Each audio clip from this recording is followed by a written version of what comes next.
Hi, it's Paul. Sorry it's been a while. I don't know if you've seen any of my other videos, but I decided it's time to make another one.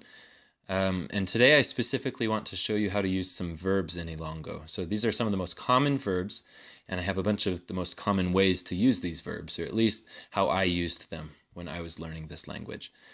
And so I posted these phrases in a raw text form, and you can find a link to that in the description if you want to make flashcards out of these or something. And I just want to say some of these phrases were created with missionaries in mind, because obviously I was an LDS missionary when I was using this language. So if it looks like it's specific to that, that's why. But they should still be helpful for anyone who wants to learn Ilonggo, because they illustrate the sentence structures and the patterns, and you can apply them to other contexts. Okay, so let's begin. The first verb is intindi, and it means to understand. You can say kaintindi ka. That means can you understand. Kaintindi is actually short for nakaintindi here. Intindihan mo means do you understand it? And you can see it's a different conjugation. I went back to this other one. Kaintindi ka, intindihan mo.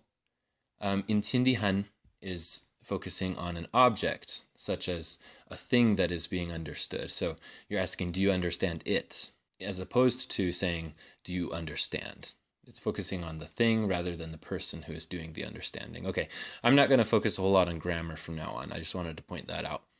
You'll notice these different conjugations, and hopefully you'll start to recognize when to use which one. Kaintindi ko means I understand. Maintindihan ko, I understand it, or I understand that, or I understand what you said. Again, we have object focus here. Wa'ai ko kaintindi, that means I don't understand, or I didn't understand. It's present tense or past tense. Indi ko kaintindi, that means I can't understand, as in I am unable to understand. Wa'ai ko maintindihan, that means I can't or couldn't understand it. Wa'ai ko maintindihan. Hindi ko maintindihan. And this is future tense negation. So it means I won't be able to understand it, or I wouldn't be able to understand it. Wa'ai namon maintindihan. This means we couldn't understand it, or we can't understand it. Hindi namon maintindihan. It means we wouldn't be able to understand it, or we won't be able to understand it, because it's future tense with the indi. Indi kami maintindihan means we can't be understood. I just want to highlight this because if you use the wrong focus, if like you're using object focus with an act or pronoun right here, indi kami maintindihan, it changes the meaning drastically, and it's not what you want to say here, obviously. So that's a bad example. All right, here's a good example. Indi kami kaintindi.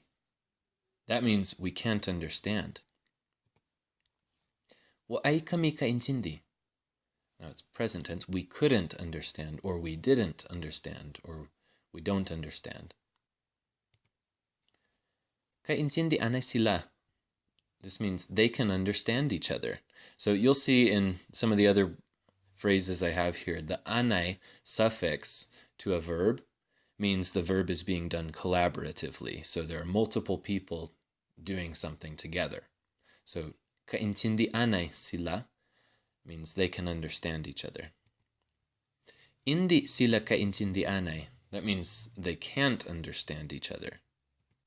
Now I want to point out right now, there are a lot of different phrases here that mean essentially the same thing, and I've chosen them specifically to try to address the subtle differences, the slight nuances in meaning for each one. So if it's getting too confusing, just try to memorize one of them for now, and then later, when you start to understand more about Ilonggo, maybe you can come back here and it'll make a little bit more sense. If I had to pick two phrases here to memorize, it would be Hindi ko kaintindi, which means I don't understand, and kaintindi ka, that means do you understand?